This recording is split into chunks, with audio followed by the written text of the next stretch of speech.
Self-sabotage, a quiet, invisible war between who we are and who we're afraid to become. Psychologically, self-sabotage is when our conscious desires conflict with our subconscious fears. It's not that you don't want success, love, or health. It's that a hidden part of you believes you don't deserve it, or that if you get it, you'll lose it. So you start pulling back, slowly, subtly, not because you want to fail, but because failing on your own terms feels safer than being rejected later. You might say you're not ready yet, that you need more time, or more research, or the right moment. But the truth is, deep down, you're terrified of seeing what happens when you finally try. Because if you try, and it still doesn't work, what does that mean about you? So instead, you stay in a loop. You prepare, you plan, you study, you imagine, but you never begin, and you call it being careful, when really, it's fear wearing the mask of logic. Self-sabotage often starts as self-protection. Maybe once, when you try to be visible, you were criticized. When you opened your heart, someone broke it. When you dreamed too big, people laughed. So now, every time you're about to grow, that memory whispers, "Don't do it. It's safer here." And your nervous system listens. It shuts you down before you even realize it's happening. That's why you scroll instead of start. You overthink instead of act. You eat to calm emotions instead of facing them. You stay in the same cycle because even pain feels predictable. There's a lie we tell ourselves when we self-sabotage. I'm being kind to myself. It sounds soft, even noble. But sometimes that kindness is just comfort in disguise. You eat junk food because you've had a stressful day.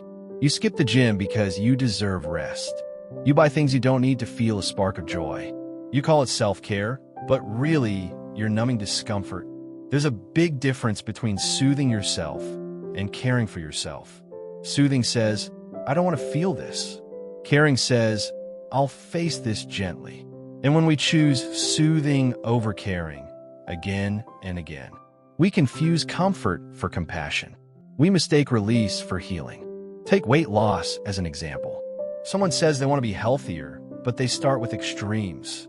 Starving themselves, overexercising, obsessing over the scale. They're not nurturing their body, they're punishing it. Then, the moment they slip, they binge and spiral. They say, "I've ruined everything." Then comfort themselves with the very habits they swore to quit. That's not lack of discipline. That's emotional exhaustion. Because willpower can't survive in a body that feels unloved. The same happens with business or creativity. You tell yourself, "I'll start when I have everything figured out." You spend months, even years, researching, learning, perfecting your plan. And the more you learn, the less ready you feel. Because perfection becomes a shield, a way to avoid failure while pretending to prepare for success. But what you're really doing is protecting your self-image. And then there's social media, one of the biggest mirrors of self-sabotage today. You scroll for hours watching people live the life you want. You tell yourself it's inspiration, but afterward, you feel smaller, duller, heavier. You see someone doing what you dream of, and instead of learning from them, you convince yourself it's already too late for you. So you shrink, you hide, you settle, and to cope, you tell yourself you're fine being low-key. But deep down, you know it's not peace, it's resignation. So why do we keep doing this to ourselves? Because deep down, we fear what comes after growth. We fear responsibility, visibility, judgment, rejection, or loss. We fear that if we rise, we'll fall. And if we change, we'll be alone. Sometimes we sabotage success because it threatens our identity. You've spent years telling yourself you're not good enough. What happens if one day that story isn't true anymore? Who do you become then? Change, even good change, threatens the ego. It dissolves the person we've been protecting all our lives. So the mind resists, not because it hates you, but because it's scared to lose the version of you it knows how to keep safe. Self-sabotage often begins with small choices that feel harmless.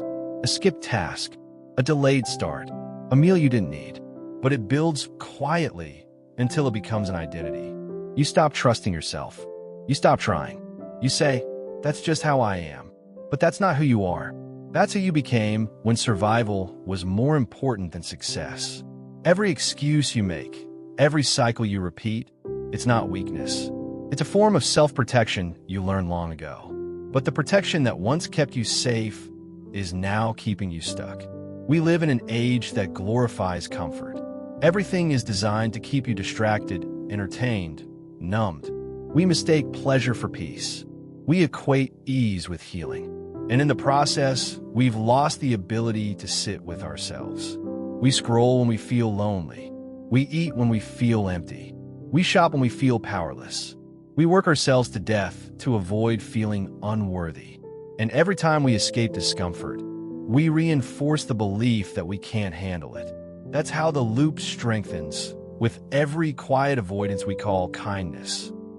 Self-sabotage isn't dramatic.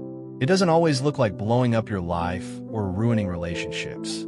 Sometimes it's just silence, not sending the message, not taking the risk, not showing up for yourself. It's death by 1,000 tiny avoidances, each one convincing you that staying small is safer than being seen. And maybe it once was, but not anymore. You see, self-sabotage is not a flaw in your character. It's a wound, a scar wrapped in habit. It's the echo of a younger version of you who learned that playing small was the only way to stay safe. But now you're no longer that child.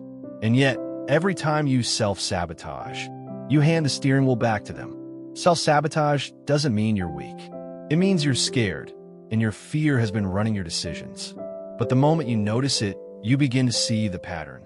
And awareness is where healing begins. You don't need to fix it right now. You just need to recognize it. Because the first step to change isn't action, it's honesty. And if this resonated with you, if you saw yourself in these words, then you've already taken the first step, awareness. But awareness is only the beginning. Because the next question is, how do you stop? How do you escape the trap your mind built to keep you safe? That's what my next video is about. How to finally break free from self-sabotaging patterns and behaviors. If you want to understand how to stop fighting yourself and start trusting yourself again, make sure you don't miss it. Because healing doesn't start when you fix yourself.